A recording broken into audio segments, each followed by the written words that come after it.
Hey, what's up guys, it's Nick2, and today I'm going to do my best to explain absolutely everything you guys need to know about one of the strongest builds in all of Path of Exile 2, the Spark Stormweaver for patch 0.1.1, or at least I think that's the patch that we're on right now.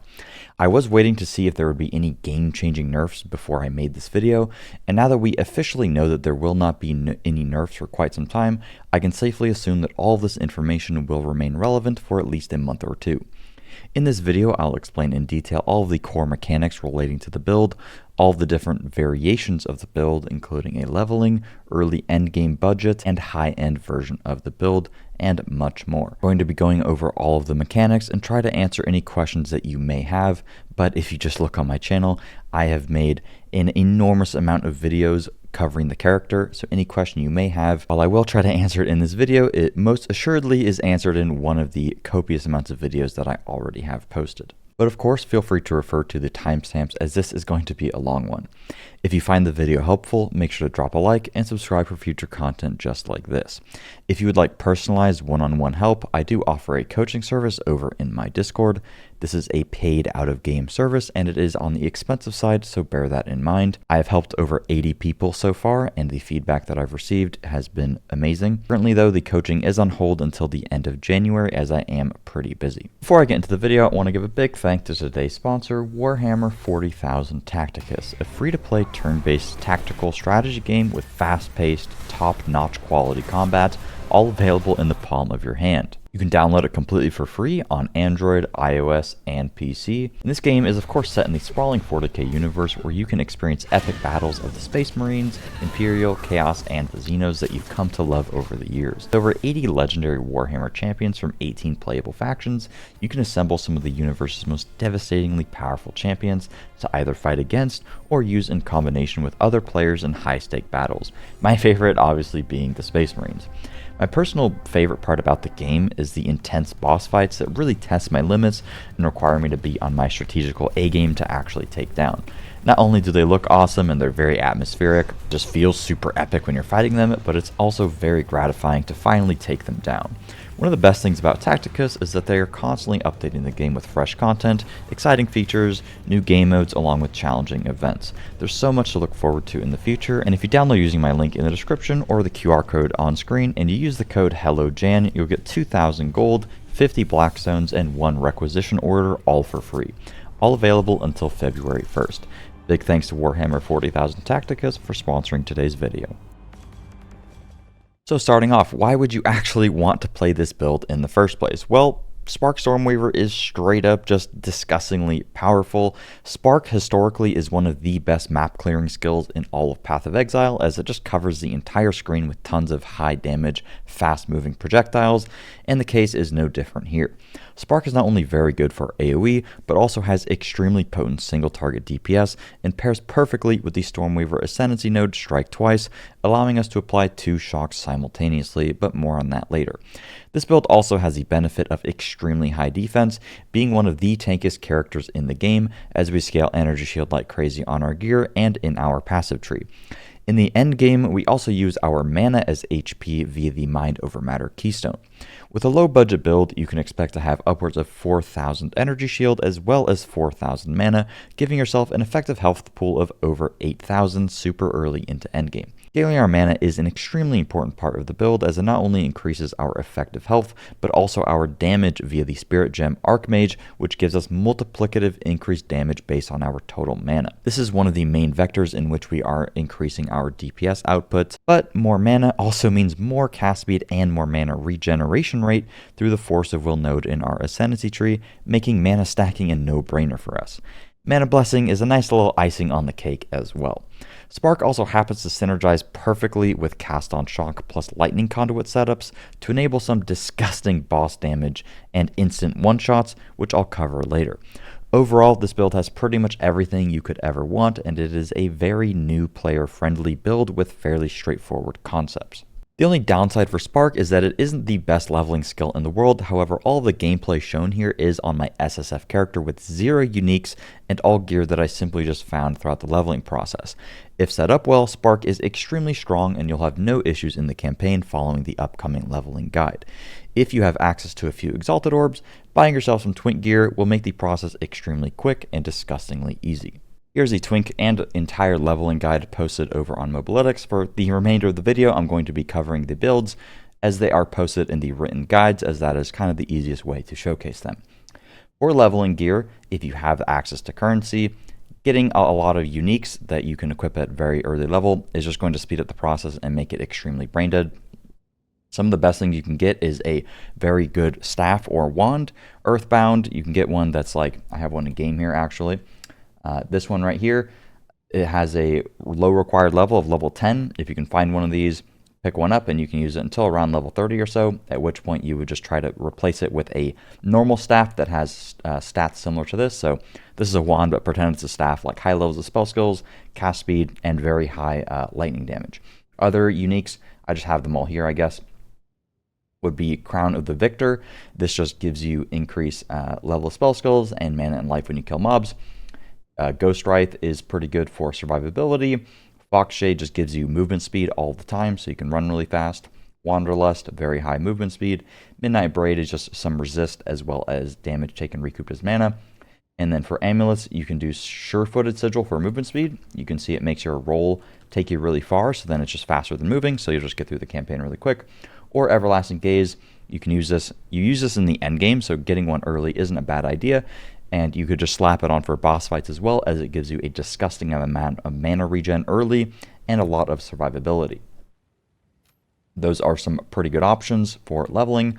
Honorable mentions include the Thrill Steel Helmet. This just gives you 10% move speed and 20% cast speed. Feel free to anoint something on your amulet, be it your Everlasting Gaze or your Sure-Footed, if you just have the money. Anoint Piercing Shot for faster clear speed. Acceleration for more movement speed and cast speed. I believe this is a little expensive. Step Like Mist is decent for movement speed as well, albeit cheaper than Acceleration.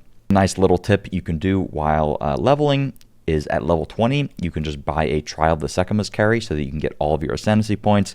This will just give you a pretty decent DPS bump while you're leveling. You can just buy it for like 30 to 40 exalts in the Forbidden Trove Discord server. If you have a lot of extra money, consider buying 1 to 2 jewels with mana % on kill and some random damage related stuff, cast speed, elemental damage, projectile speed, whatever.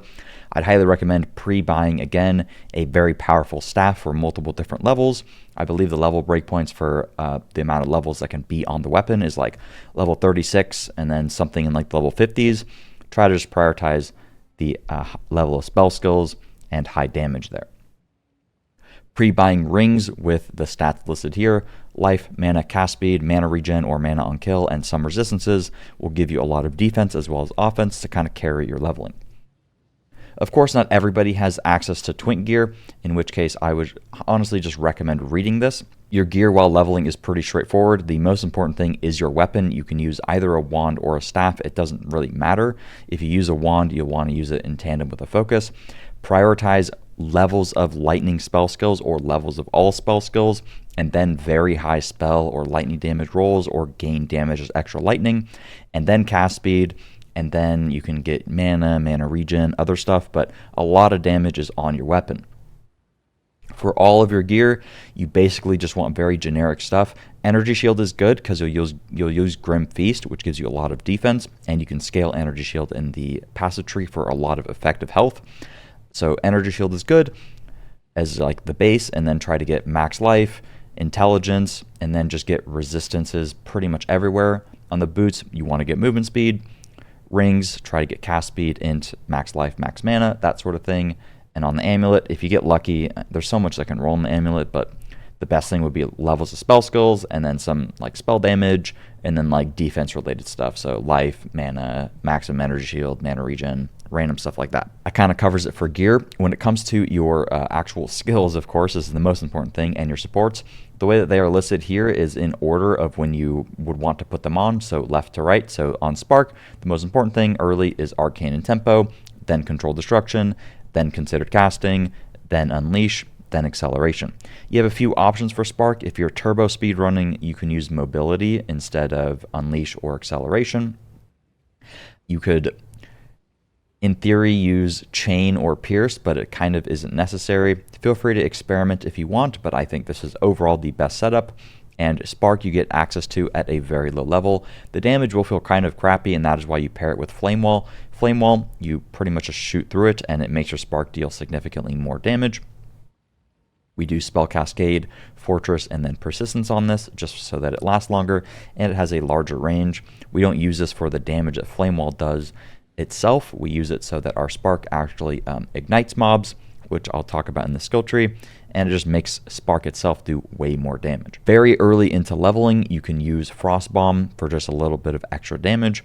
When you get Arc, I think at level 6, you can temporarily use it with Unleash and Chain. It helps with AoE, but it will fall off very hard around level 20 or so and start to become just unusably bad. Orber Storms we use to just do a little bit of extra damage here and there. It's mainly helpful for bosses. Expanse, Conduction, Lightning Exposure once you get it, I think at level 34 or so, and then Strip Away to increase the exposure effect. This helps a lot on bosses to just give you extra damage, but otherwise it isn't hugely useful. The build ramps up a lot when you get access to Mana Tempest. I think this is level 28 or 30 or so. Once you get it, it just makes you put it down on the ground, and it makes you do way more damage as long as you stand in it. And you just add Inspiration so it has less cost, Pre-Med so it gives you more damage, and then Murderous Intent so it has a Culling Strike attached to it. For your Spirit Gem, you're going to go Grim Feast. You can go Mana Remnants, but Grim Feast is just very good defense. Mana Remnants is not particularly helpful. If the build is set up well, mana isn't really an issue.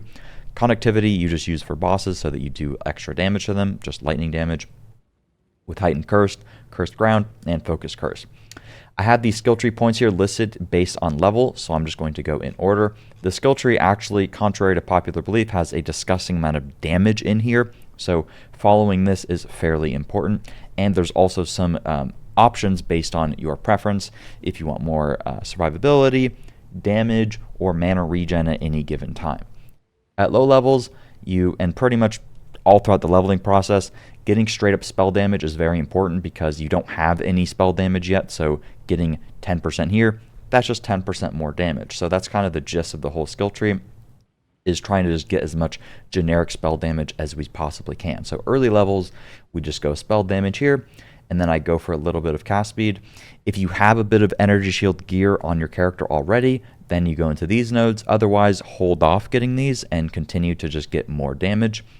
And if you need mana regen, put the 2 points. If your mana regen feels fine, then omit them. You go over here to get this damage. This gives you increased damage with with hits against enemies afflicted by ailments. Ailments include Shock and Ignite, which you are always applying. Firewall will apply Ignite instantly, and Shock will be applied almost instantly via Spark. We go up here because these nodes are very good, just generic damage, all resist. This increases the magnitude of Shock, so it's just a 6% damage increase. And then we get a little bit of cast speed here as well. Then we go over here and just get a little bit of extra spell damage, not all that bad. So this is like level 10 to, or like level 1 to 20 or so. Level 20 to 40, it's updated a little bit. So we basically, if you have more energy or you want more defense, you can spend 3 points here to get just 75% more energy shield. That's pretty effective. And then we grab a crap ton of damage over here. Increased damage if you've ignited an enemy recently is very good because our firewall is going to ignite permanently, and we are also going to apply shock permanently via our spark. So this is a ton of damage right here. It's pretty crazy. And then this is just going to eat up a lot of points, and then we want to path up here and grab this jewel socket. While leveling, you're not going to get many jewels. If you're twinking, you can just add mana on kill jewels, shock magnitude, or like generic increased damage, random stuff like that. Then we go up here and grab projectile speed, and then if you want to go up here for more defense immediately, do that. Or if you want more damage and mana regen, we go right here for increased damage per maximum mana.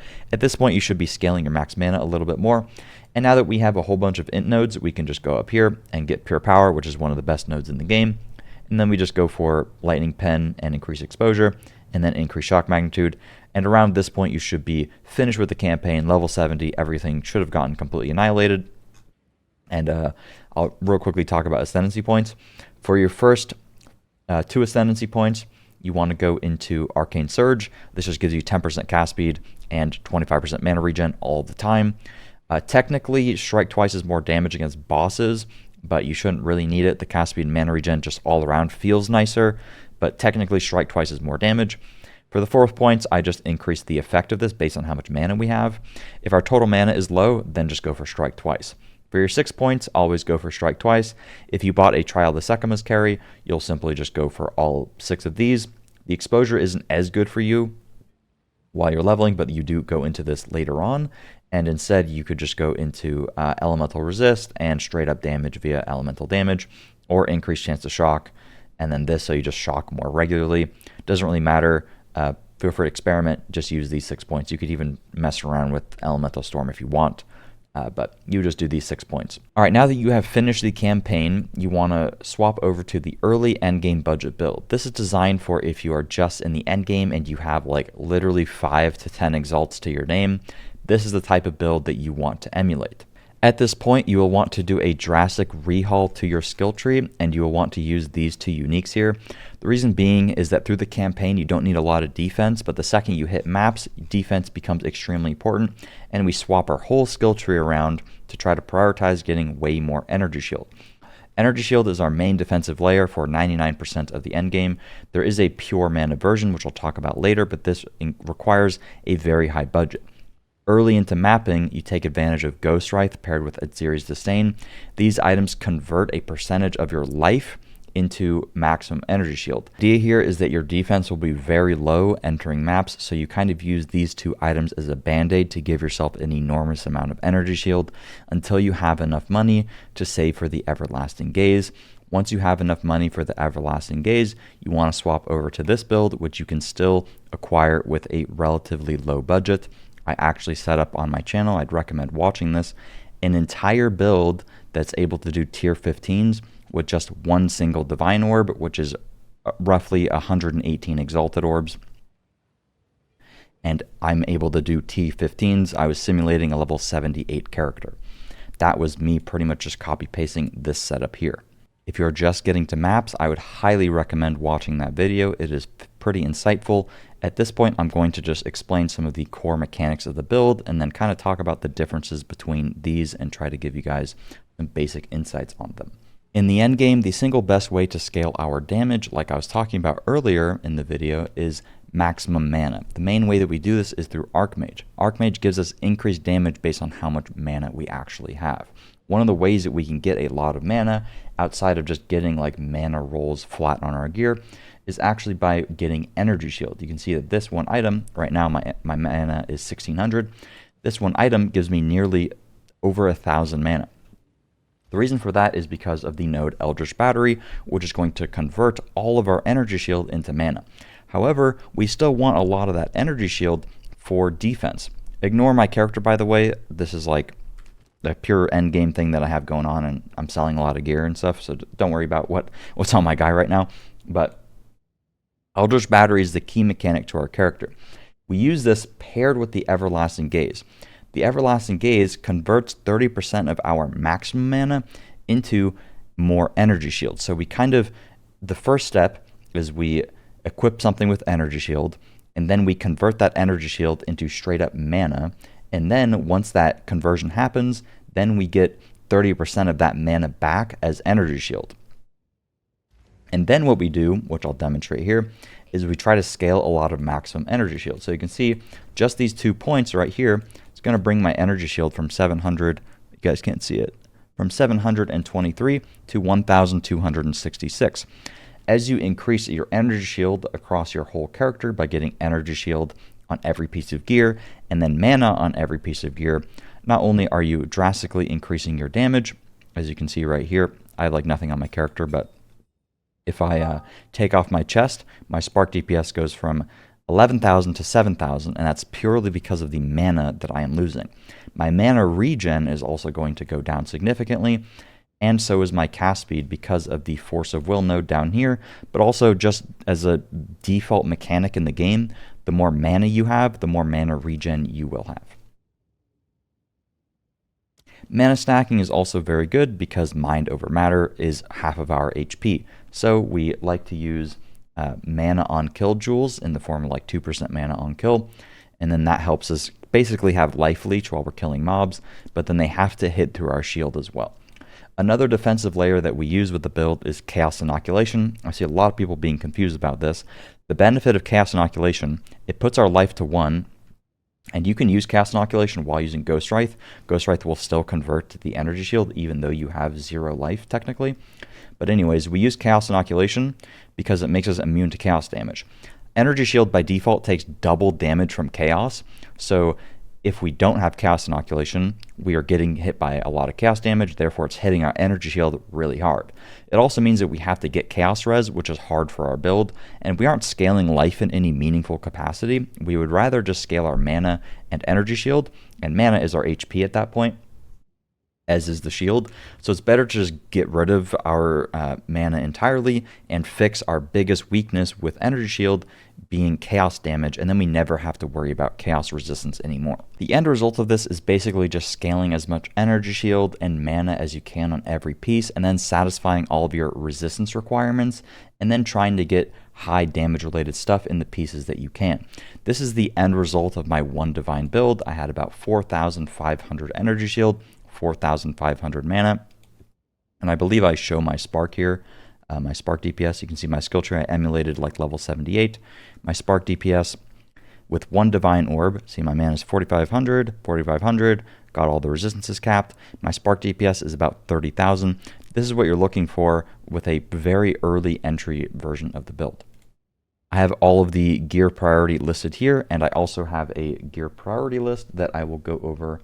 Might as well just go over it right now. I have it in the description of this video. This is obviously kind of scuffed. There's probably better ways to do this, but you know, whatever. This is how we do things around here, okay? So gear priority list. I'll also just leave a link to this, so feel free to just like slam this on another monitor or something. But for wand, for priority, levels to all lightning spell skills is the single most important thing. You can get up to +4 or +5. Next to that is spell damage or lightning damage. Next to that is cast speed. Cast speed does increase the cost of the item significantly, but it is going to give you a lot more damage. I should probably make this a little bit bigger. Gain percent as extra lightning on the wand is not particularly important because it has diminishing returns with Archmage, so don't worry about it. We always want to use a wand because a focus has energy shield on it, and we want the energy shield for mana. It's always better than a staff. On the focus, we want +2 levels of spell skills. We want it to have decent amounts of energy shield, and then it can either have mana or spell damage or energy shield. This is all kind of a toss-up. On the focus itself, within the prefix is where it rolls mana, energy shield, and damage. So in order to get damage here, you have to lose mana or you have to lose energy shield, and those are more defensive stats. Mana does convert into damage, but in this case, getting just straight up spell damage is most important. And then +2 levels of spell skills is the single most important thing there. Outside of that, you can get mana regen and some sort of resistances. And later on, you can get crit chance. And also on the focus, I should update it here, but you can get cast speed. That is just expensive, but technically it is very good. Rings, ideally breach rings are the best in slots because of the % increased quality, so you can quality it up to 50%, giving you increased mana. Most important stuff on rings is if you need resistances, they're a good place to get them. Otherwise, mana, you can get up to like 280 mana. Cast speed is very good. And then mana regen, if you need mana regen. Intelligence is just more mana. 1 intelligence is 2 mana. And then lightning damage is okay, but it will make it very expensive. And then all attributes is just intelligence, basically. On the chest, you want it to have extremely high energy shield. This is the most important piece for us. You can get resist on the chest and then intelligence. On the gloves, you can use the Kotoko's unique gloves. These are good if you need more defense, but they do nerf your damage and it makes it harder to reach your resistance requirements. I'd recommend them very early into endgame, but if you are in endgame already and you don't feel like you need the defense capacity of them, then normal gloves will give you more damage. On gloves, you just want max mana, resist, decent energy shield. I wrote resistances twice because I'm very smart, so I'll fix that. On the helmet, you want high energy shield, mana, resistances, rarity, intelligence, and then crit chance is good as well. And I'll talk about rarity in a second. Boots, you want move speed is the most important, and then mana, resist, and a decent amount of energy shield. Again, I'd highly recommend watching this budget video. I go into all of these stat priority things way more in depth, and it is an hour-long video of me building a whole build with just 1 divine orb. So very good value there. When it comes to rarity on your gear, you can get rarity on helmet, gloves, boots, and in rings. Rarity increases the drop chance, and it'll show here, by the way.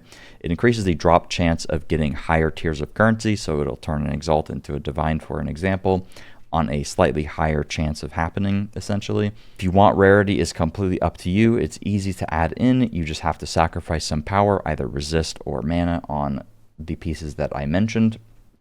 Or you can use what is called rarity soul cores on your gear. That is one way to get rarity. Otherwise, for this endgame version of the build, you can just copy paste pretty much everything here. For spark gems, we swap it up a little bit from the leveling. We use considered casting always, arcane tempo, acceleration. Inspiration is pretty much mandatory the second that you add archmage to your character. And then persistence is pretty good for increased duration. Eventually, I go into lightning exposure, and I recommend this pretty heavily. We go into a lot of exposure in the skill tree, and we have extra exposure with our ascendancy node here, but we also get more exposure up here. What exposure does is it by default reduces the mob's resist by 20%, and it goes into the negative. So it effectively means we just do 20% increased damage. And then this applies an additional 20%. So if you put lightning exposure on your spark, anytime you shock a mob, which is pretty much always, you'll gain a 40% damage increase. And then if you have this node talented, it increases that 40 by 1.25. So it goes up to a 50% damage increase by just having the exposure on your spark, which I found to be pretty helpful. There are some other options for your supports. Overcharge is good if you are bossing. It increases the magnitude of shock. And Lightning Conduit has its damage dealt based on magnitude of shock, and I'll talk about that in a second. Controlled Destruction is pretty weak because there's a lot of very good crit-related stuff in the skill tree, and it's just not nearly as good as considered casting is, so that is why I don't do Controlled Destruction. Otherwise, we just have Orb of Storm still for the lightning exposure and the strip away. You mainly use this on bosses. When actually playing, you pretty much just cast Spark and cast Mana Tempest 90% of the time. This version of the build in this skill tree, it is very similar to the leveling build. However, we just prioritize a lot more energy shield related stuff. Some of this energy shield that's recharge rate is a little optional, but it does give you a lot of extra defense, and we just go into a ton of percentage energy shield, and then we have enough points to grab a lot of damage related stuff. It's pretty straightforward. We end up going for this node so that our spark just hits more mobs. We increase the effect of our arcane surge, which just gives us more cast speed and more mana regeneration through force of will there. We have Mind Over Matter, Eldritch Battery, and Chaos Inoculation. Once you have the build set up pretty comfortably, you're around level 90 or so, and you're trying to eke out more damage is when you swap to the late endgame crit version of the build. This version of the build, like mentioned here, pretty much sacrifices some defense in the name of more offense, and that's where we start scaling a lot more crit-related nodes. These crit nodes, namely these ones down here, give you a massive damage increase, as they just give you more damage if you've dealt a crit. The reason that we wait to swap into these is because we swap out of all energy shield recharge, and we just go full offense. This ends up being better because offense is just better defense at a certain point, and this enables you to kill bosses very quickly and just do extremely high amounts of damage. So we swap out of all of the green nodes that I just mentioned, and we go into all these crit nodes, namely these ones down here, these three up here, and then these ones down here. This just gives us a lot of total damage. At which point it is good to try to get crit chance if you can in the suffix on your wand, and crit chance in the suffix on your focus.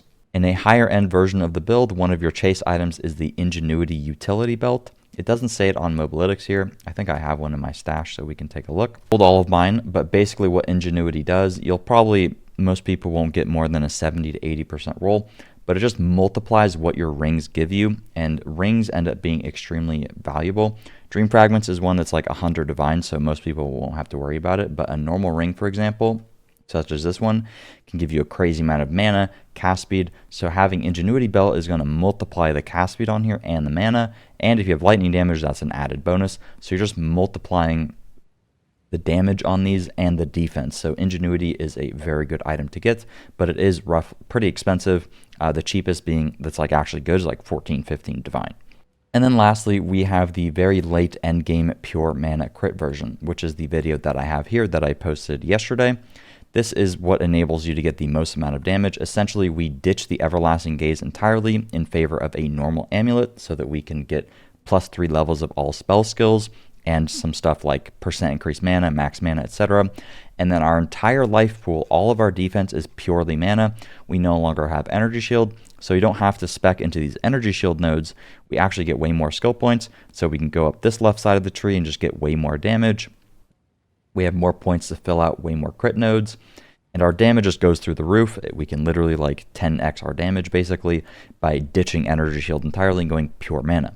The problem with this is that we lose half of our health. So for this to actually be good, you want to have around 6,000 total mana. One of the ways that you can do that is by using a well-rolled Ingenuity Belt paired with Dream Fragments. Dream Fragments gives you percentage increased mana, and that's very good. And then just getting a Breach Ring with over 200 mana, multiplying that with Ingenuity, and then just getting really good energy shield and mana rolls on every single piece of gear is kind of what enables this swap. I mentioned all of it here, but it is extremely expensive to do and honestly not really recommended unless you have just a crazy amount of money. I would say the cheapest you can set this up realistically while being good is probably 80 to 100 divines if you know what you're doing. This is the ultimate endgame version of the build, and it has the most damage by far, and it ends up being extremely, extremely good. But most people are probably going to cap out at the late endgame crit version. One thing I want to mention is spirit on chest stuff that you can do. If you have a chest with 30 spirits, you can add Grim Feast. I don't have one on me, but it's just a spirit gem that as you kill mobs, it's in the leveling guide, so you may have used it. You kill mobs, gives you a little bit of energy shield, then it overcaps your energy shield. Very good for defense, potentially worth spending a little bit more on the chest. Cast on Shock is a way that you can cheese boss fights with this build. However, it requires 60 spirit and is not worth to disable Archmage in order to use it. Ways that you can get spirit are you can get a chest with 60 spirit. However, this is pretty expensive. You can use a scepter. Those have like 200 spirit, but you lose your energy shield and levels of spell skills on your focus. A normal amulet, such as not a unique one, but a normal one, can roll up to total of like an extra 60 spirit. Helmets can also be corrupted with spirit, but if you want to cheese boss fights, I would just buy a chest like this one, maybe lower energy shield, just has 60 spirit on it, and what you do is you just enable Cast on Shock, and then Spark will shock the mob, and then Lightning Conduit does insane damage based on how much shock magnitude you have, and we have double shocks with Strike Twice, and we have shock magnitude in the form of Breaking Point and Power Conduction here. And then you can put Overcharge on your Spark, which increases the amount of magnitude it does. And then you get magnitude gems like these here, or jewels. And that just multiplicatively increases the damage of Lightning Conduit so that you can get some nice little one taps. And you just do Elemental Focus, Impetus, Inevitable Critical, I don't even think works. Just do Energy Retention. These are the only ones that really matter. And you can cheese boss fights like that and then just swap back to a normal chest. Now I'm going to do a little FAQ.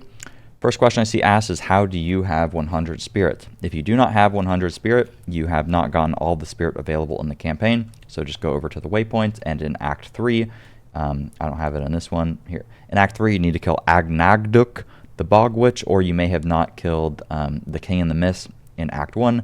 Make sure that you have done that on both normal and cruel difficulty. That is how you can get up to 100 spirit to activate Archmage. Next question.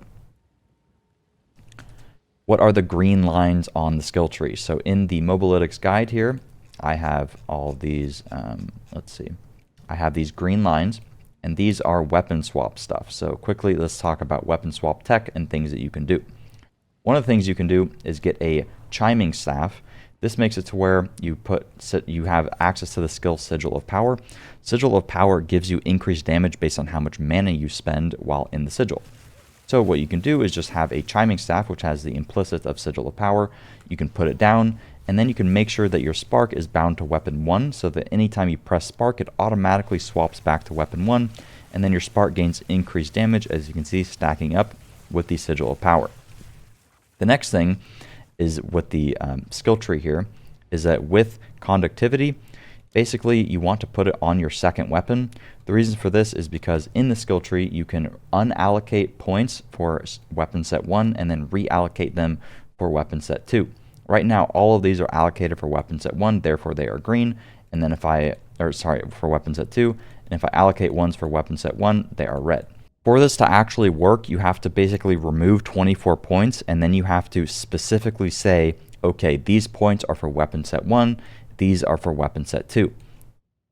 It's very annoying and tedious to do, but it is worth it. You want to allocate weapon set 1 stuff that you're never going to have to unspec, so I'd recommend just doing these nodes right here, and then doing probably these nodes right here, like Arcane Intensity, some of the mana stuff. That stuff you'll never swap out, basically.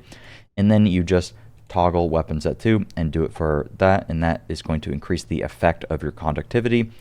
The benefit of this is basically your conductivity will make you do 30% increased damage against bosses, and then you bind conductivity to only weapon 2, and then it makes your conductivity like almost invisible a lot of the time if you have enough of the effect spec, but this just increases the effect so you do extra damage against bosses.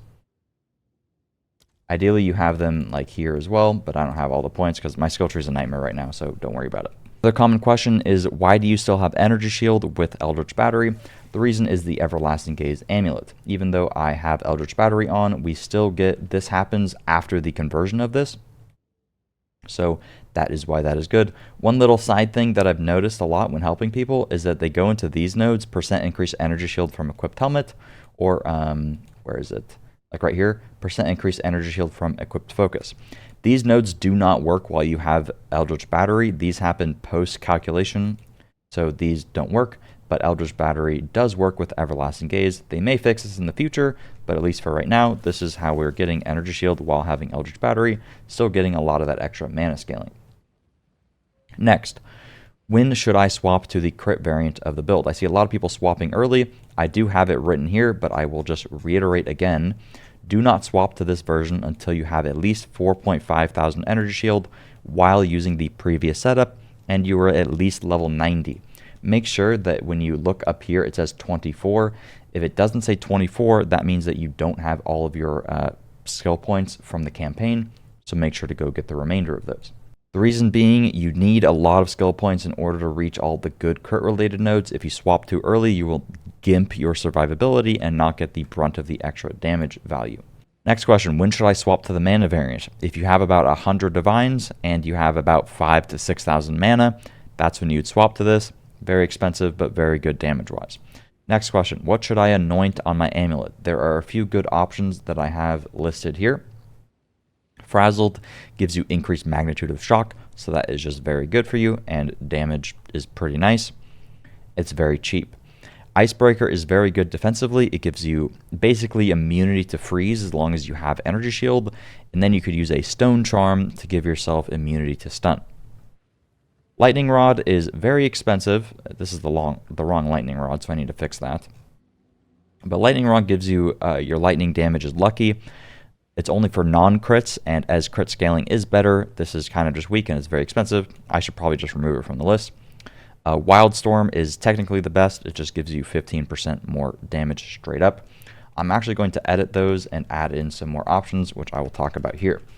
One of them is Pierce. This is very cheap, helps with your clear speed. If you have tough clear or you have a problem in breaches or something, this does help with that out a little bit.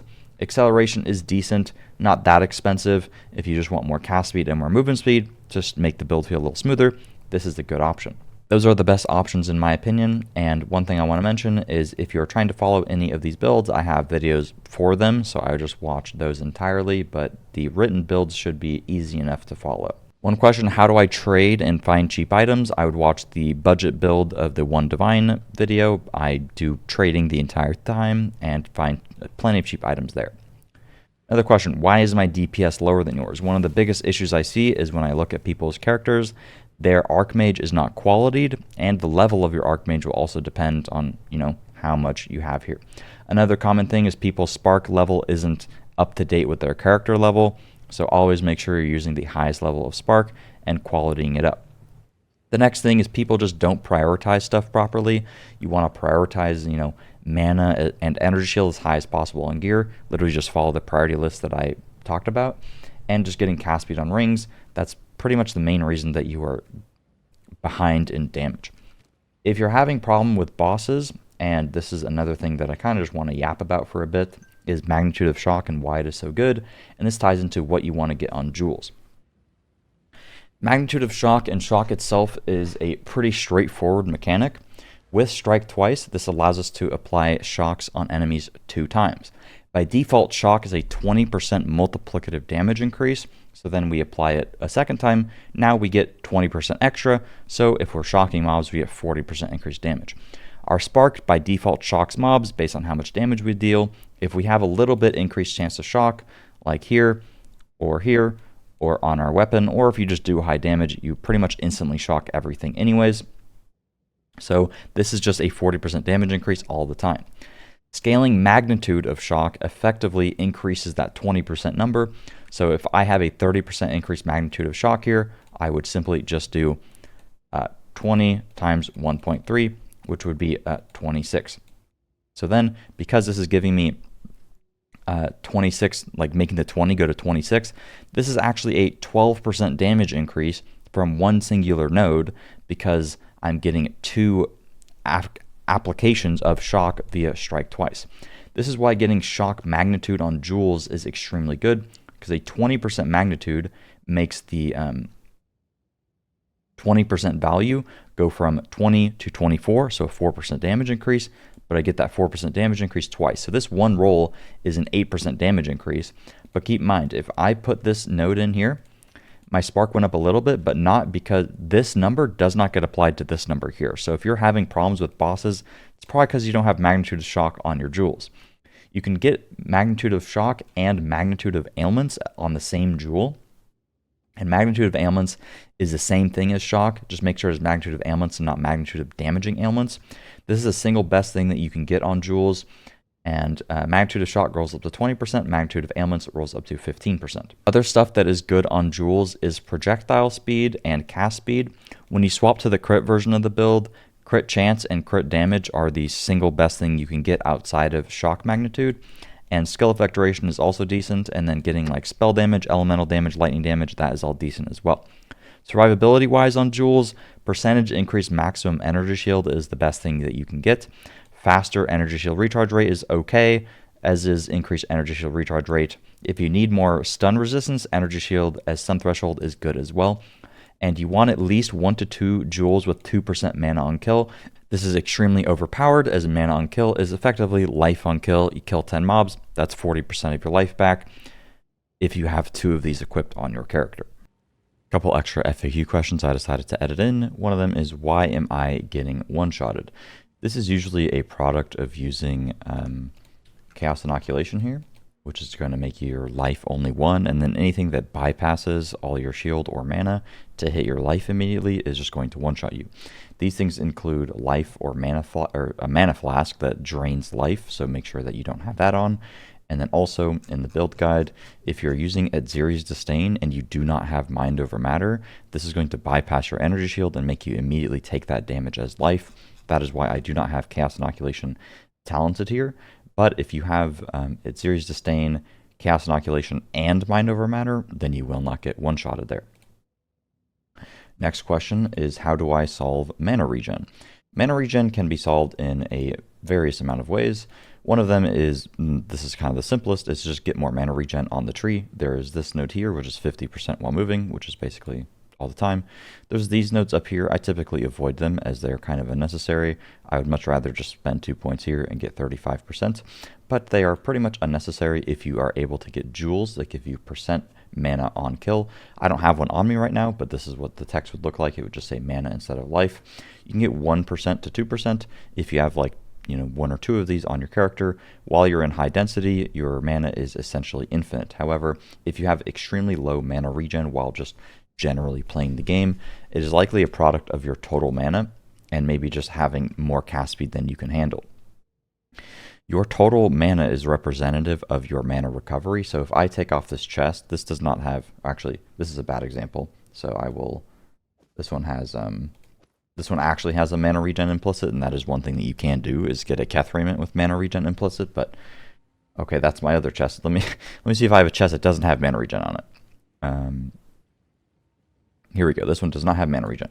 So you can see that my mana with this chest on is 2800, but it doesn't have any mana regen stats on it. But if I take it off, my mana regen actually goes down. That's because your mana regen is tied to how much total mana you have. That's just a base mechanic in the game, but it is also true with the Force of Will node in our Ascendancy tree. So effectively, the better your gear is, the more mana you'll have, therefore the more mana regen you will have. Other ways to get mana regen is particularly good. Breach rings can roll with increased mana regen, and if you quality them with flat mana, that will increase the mana regen as well as the flat mana, and this can go up to 100% increased regen, and if you're scaling that with an Ingenuity belt, that is a ton of mana regen. Otherwise, I would just make sure that your spark cast time isn't too quick. You want your mana to pretty much look like this, or maybe drain a little bit faster than what this looks like. You don't want to just cast 5 times and your cast time is like 0.18 and you just drain your mana instantly. Try to have a good balance between your cast time and your mana regen. Obviously, always use inspiration. This will solve it basically by itself. One honorable mention is, of course, the Melting Maelstrom Mana Flask. This is like one of the best items in the entire game, especially for this build. You can basically ditch mana regen entirely if you have this. You don't really need to worry about what the roll is. You basically buy this. If you click it, it just instantly refills your mana to full, and it also gets charges on kills, so this is disgustingly insane. Last question is, what about some other unique options? One question that I see people ask all the time is, should I use Mori or Invictus? This is technically better if you have a perfect roll. A perfect roll would be percent increased mana and percentage increased attributes. However, percent increased mana and attributes is only good if you have a high flat amount of both of those things, and if you're putting this on, you're sacrificing the highest mana piece on your entire gear, which is your chest. The only instance where this is potentially better than a normal chest is when you have basically perfect gear. So for 99.9% of people, I would completely ignore it just entirely. And if you wanted it for spirit, you can get spirit elsewhere. Same thing for rarity, you can get rarity elsewhere. So I would just simply not recommend this to pretty much anybody.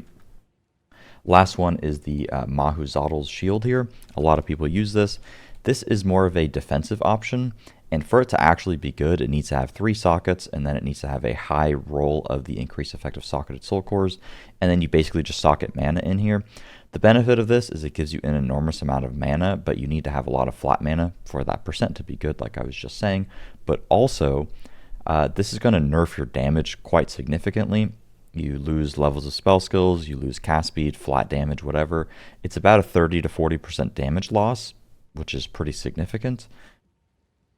Potentially even higher depending on how good your focus is, but you gain a lot of defense. This is a heavily defensive item because you get block, which is just 25% DR basically, and then your total mana goes up by 1 to 2,000 depending on, maybe even 3,000, depending on how much flat mana you have. For most people, I would not recommend it. Normal focus is just straight up better. More offense is more defense in most cases anyways. I'll just show some gameplay here. One of the biggest things that I see people doing wrong is they wait to cast their spark until they're actually at the mobs. You want to constantly be casting spark as you are running around the map. You can see if I hold down spark here, my character just walks, but if I walk and just tap my spark, I can maintain, I can maintain like 80% of my movement speed while casting. The reason that this is good is my spark is going all the way off the screen here, and it's going to hit mobs before I end up actually getting there, and ideally killing them. If you are not doing this, what's going to happen is mobs are going to swarm you, and you're not going to have a good time. This is the single biggest thing I see people messing up. Outside of that, you use your Orb of Storms on bosses so that you can apply lightning exposure, and that just increases your damage. If you have lightning exposure in your spark, all you want to do is just swap it around like this. So if you go to do a boss, you just swap your Orb of Storms, you put overcharge onto your spark, and then you do lightning exposure back onto your Orb of Storms, and then you just place down the Orb of Storms on the boss. Otherwise, you can just run around all the time with spark. If your damage is very low, you'll just keep the lightning exposure on your spark, on your Orb of Storms, and then on your spark you can do overcharge, or you can do persistence, chain, pierce, whatever you want. And then when you're just running around mapping, you don't really ever have to do conductivity or anything. You pretty much just chain cast spark. If you find an elite, use Mana Tempest and only stay in it for 1 or 2 seconds, otherwise it drains your mana too much. And if you're doing breaches, Mana Tempest is also good because it gives you access to Fork, so your Spark hits more mobs. But if you stay in your Mana Tempest, you're going to make yourself so only stay in it for like 1 or 2 seconds. Hopefully you found this video helpful. Again, there will be plenty of links to resources in the description, such as very full in-depth build guides for everything. In this video, I kind of wanted to just consolidate a lot of the information all in one video with timestamps, specifically updating the leveling guide and just giving a lot of helpful information that people can just go through one video to try to find the majority of it. If you guys found it helpful, if you did, please ensure to drop a like, subscribe for videos just like this one, and I'll see you guys around. Thank you.